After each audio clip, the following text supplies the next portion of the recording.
In this video, we're going to build up the pieces of our first operational amplifier by assembling circuits that we've seen before. We want to make sure that the circuit we build works like a normal op-amp.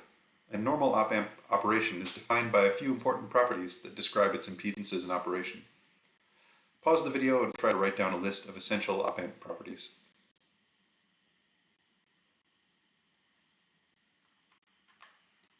Okay, there are four that I thought of. First, op-amps work at DC, which is pretty different from every amplifier we've used before now. Second, op-amps have differential inputs with infinite impedance. Third, op-amps have infinite gain, and that gain is differential to single-ended, so 2 inputs, 1 output. And finally, fourth, op-amps have 0 output impedance.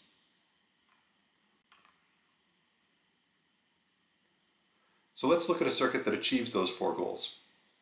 This may look a bit big and intimidating, but it's built of pieces that we're already familiar with. And before we start, I need to emphasize, don't build exactly this. I haven't simulated this, I haven't built and tested this, I haven't put numbers on any of the components on purpose to prevent people from building this. I make no guarantee that this exact schematic does anything right. However, this schematic is really good at illustrating what we're trying to do.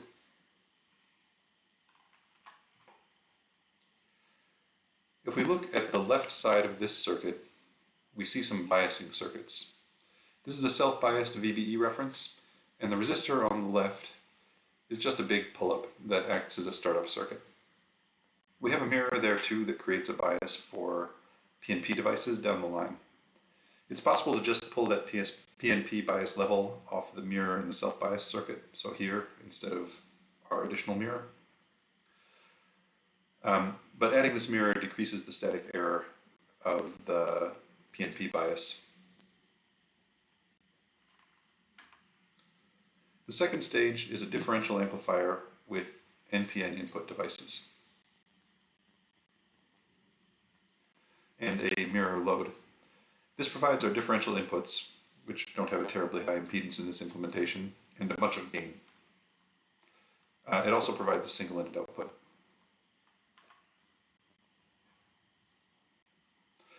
Our next stage is a PNP common emitter with an active load. This stage's main job is providing gain. Note that this stage is DC coupled to the differential stage, which is different from how we've coupled stages in the past.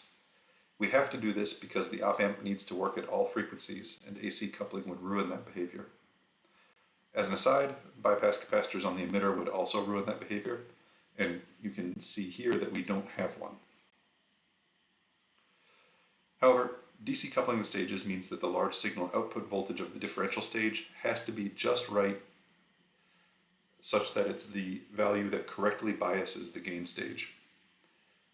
We've picked a PNP input on our gain stage here to make that DC coupling easier. And I think it may be easier because the differential stage has NPN inputs, so its output is probably going to be closer to VCC than to ground.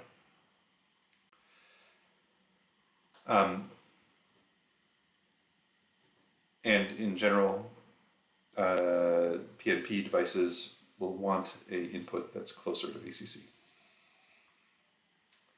You're going to have to be clever as you design an op-amp about choosing whether you use PNP or NPN stages in order to affect this DC coupling. The gain stage drives into an NPN emitter follower, again with an active load. This is called a level shift, and it may or may not appear in an op-amp design.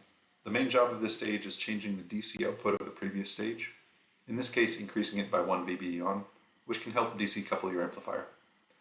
However, if your gain stage can be safely DC coupled to your output stage, then you won't need a level shift. Note that this emitter follower is doing something a little bit different than what it does in previous circuits. Here we're using it for its large signal effects and not its small signal effects. The large signal behavior says that the output is equal to Vin minus VBE on. And it's cute that you can see the gain of 1 in that expression because Vin and Vout have the same coefficient.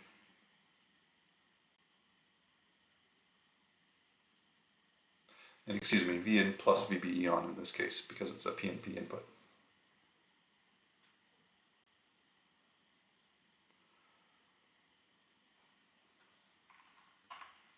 Finally, our last stage is the output stage.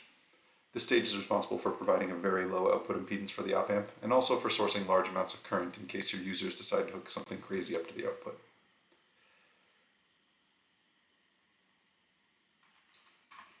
The last thing we need to talk about is this capacitor.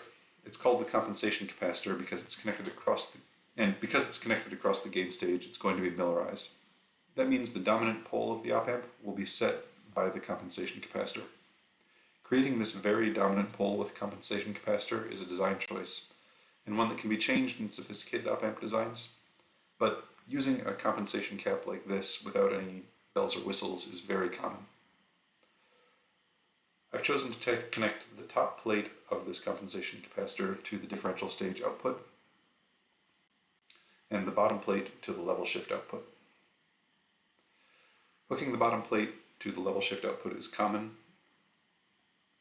even though it doesn't look exactly like Millerized caps we've seen before. Because the level shift has no small signal gain, it doesn't affect the Millerization of the cap at all, and the low output impedance of the level shift can suppress feed-forward signals. We could have chosen to hook the bottom plate to the output of the common emitter instead, so we could have hooked up here,